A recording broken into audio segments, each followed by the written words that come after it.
that, I will be shifting the gears and transferring the presentation ball to Dr. Vijitha Eyango. He will be talking to us about our story, our journey of contributing to capacity building, particularly from the NGO perspective. Thank you very much, Vijay. Please take it out. Thank you. I have a little challenge here because we just started a big, huge rainstorm, but I'm hoping, I have my backup. I'm here in Cameroon, but I'm hoping everything is going to work out fine. So from the airport to a rainstorm, but everything is fine. So most of you don't know me because I'm not a conservation expert.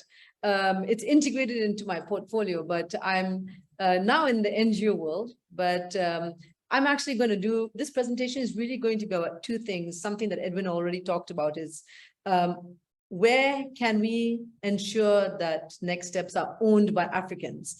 It could be co-led, but it needs to be owned and appropriated by Africans. And also going back to what Kevin mentioned, which was how do we have, how can the diaspora better contribute? So mine is more of like a practical guide with my story as well. And I want to start my story as an academic, because even when I went back to teaching 2 years ago, I saw that the same issue continued. And, you know, I actually am sort of from the diaspora. I was born and raised in Ghana, did my PhD work, and then in Ghana, and then came back to UCLA to finish it off. And I was a professor at UCLA. And I found within the first year, I was an armchair professor, because I was using my knowledge. And that's where I see a lot of people who have, you know, who consider themselves from the diaspora, they assume that they have the latest information at their fingertips, and they start becoming the same armchair professor I was becoming, sitting on a, and then suddenly the next year, I started being the parachute researcher, where I would jump to a different country, go for a conference, I'd take my students and I'd have them ask questions. And I was remembering two particular questionnaires that I gave my students to ask. One of them was, what advocacy techniques do you use? Another one was, do you feel empowered to make decisions? And this is me with my US academic mindset. Just visualize a rural woman in Benin being asked about advocacy. Even an urban woman in Ghana, when you talk about, do you feel empowered? So even the language. And so what is ending up happening is that my research and the findings was almost like garbage in and garbage out, because it wasn't authentic. It was me identifying questions. This changed a little bit when I went to join USAID. I was with the US government for about 10 years in Washington, DC. And suddenly I had a huge different arena to work with, which was North Africa, Middle East, and Asia. And I was the senior advisor for education and gender. So this time, I was now the parachute policymaker, because I would go each month to a different country. But the difference with USAID is that they had ground teams. So ground teams would inform the design and execute. And so I love the model, but what is wrong with that model?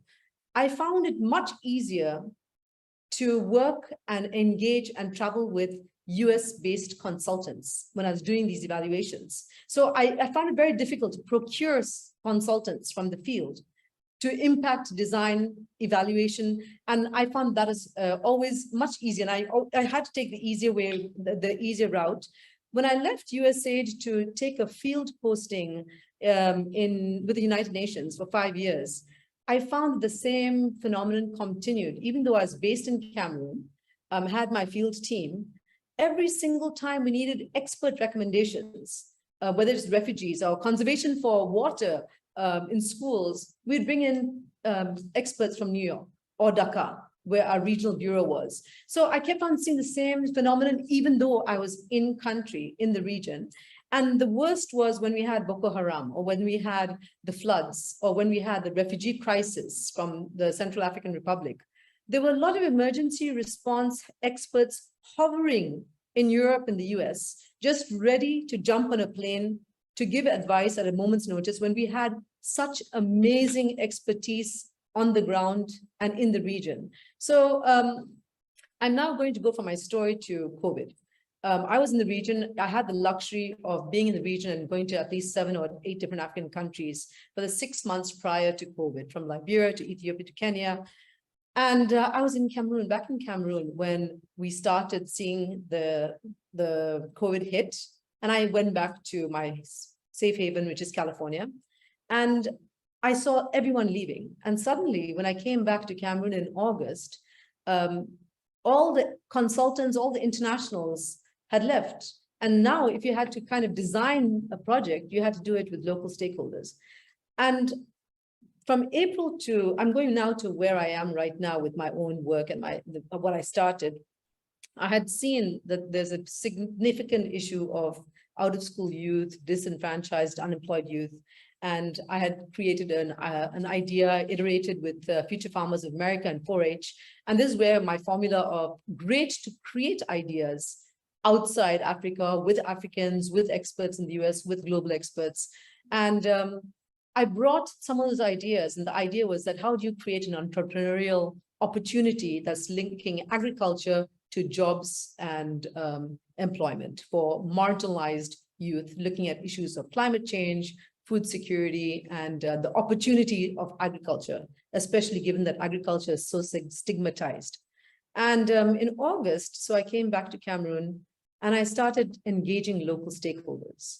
From ministry partners, I don't understand why we are so averse to working with ministry partners, but working in the Ministry of Agriculture, working with local universities, working with regional university representatives, and working with local youth. And when I say youth, I'm talking about all the way up to 35. You have from Fulbright scholars, you're talking about faculty who have been working in amazing research institutions all over the world, who come back, who aren't easy to find. But once you're in a place and you actually do the asking, you can find them.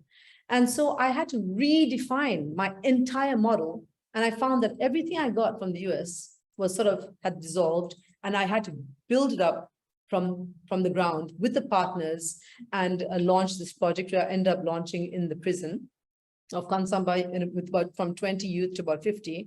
And again, the implementing partners were the Ministry of Agriculture. It wasn't me hiring as an NGO, which is the typical model. Go to a country, create your NGO and hire, it was all about execution of the program, the ideation, the design, and the evaluation. I also worked with great organizations like the Institute of Tropical, IITA of Tropical Agriculture. It's all over, it's part of CGIAR and a great partner, and local universities. But I'll just give you an example of IITA. IITA happens to be based in Yaoundé. They gave us seeds, and Kevin knows this because he and his students were here. They gave us seeds for our inmates to plant. The seeds were harvested. We had maize in 3 months, huge success. There's one problem. In Kansamba, where this work took place, they don't eat white maize. The maize that is white goes to the pigs. So even though IITA is in the same country, I'm talking about contextualizing research, contextualizing implementation. If you don't even get to the local context, you can have a huge issue. Another example I'll give is our recent experience with the UCLA students who came with faculty.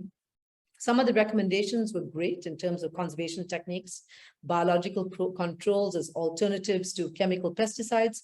But if you even introduced one ladybug in a farm in this fertile area, the farmers around you will come and burn your entire farm because they don't want new insects they aren't aware of. So some of these basic issues that someone has to look at when you're looking at execution of programs, execution and design of policy, I want to reinforce how important it is to work with the local partners. My actual field team are Yali alumni who are now, some of them are Fulbright experts, and it's so easy to find amazing local human resources in this arena. And so this is really, when I was even looking Israel about this plan to have this database of experts, there's gazillion databases, because I think that if you really want to go back to this idea of the authentic African voice, you have to really look and let also some of these players in the field understand why would I want to be part of this database? How will I be assessed? How will I be accessed? How will I be used? And I talked about Fulbright, I talked about Yali. There's Tonya Lumu's International Visitors Leadership Program. The Schwarzman Fellows come with amazing fellows. The and all these academics who return, these young academics like Dr. Michelle, who's our leader for most of our work, who's just returned from her. Finally, program design, execution, and evaluation, whether it's program or whether it's research, going back to what everyone was saying about owned and led, I think that it can be informed by global research and best practice, for sure. And there's so much we gain from new technologies, new ways of doing things, designed in partnership with local stakeholders. The delegate who I worked with to design my project, he said, this is the first time in 15 years that he's worked, that he's had a partner actually ask him to help in the design instead of just telling him and giving him money, an international partner, and telling him what to do. It should be executed by youth and local partners. You talked about Edwin talked about the youth, the issue of what Africa looks like right now in terms of the youth bulge is something that we really have to take into consideration. And the number of youth coming back who have amazing skills, a breadth of expertise in conservation in all kinds of areas. And then evaluated by local and international stakeholders. That's where international comes back. I think it's great to be able to have the execution and come back and use international opportunities to evaluate ongoing efforts or ongoing research. But again, the need for an authentic African role in informing conservation research, not where it's top down, where it's us, let us tell you, let's build your capacity. It's let's mutually build each other's capacity and maximize the potential of that amazing local human capacity landscape and the youth that actually are the silver bullet, in my opinion. So that is my presentation. Thank you very much, Israel, for inviting me to this illustrious panel.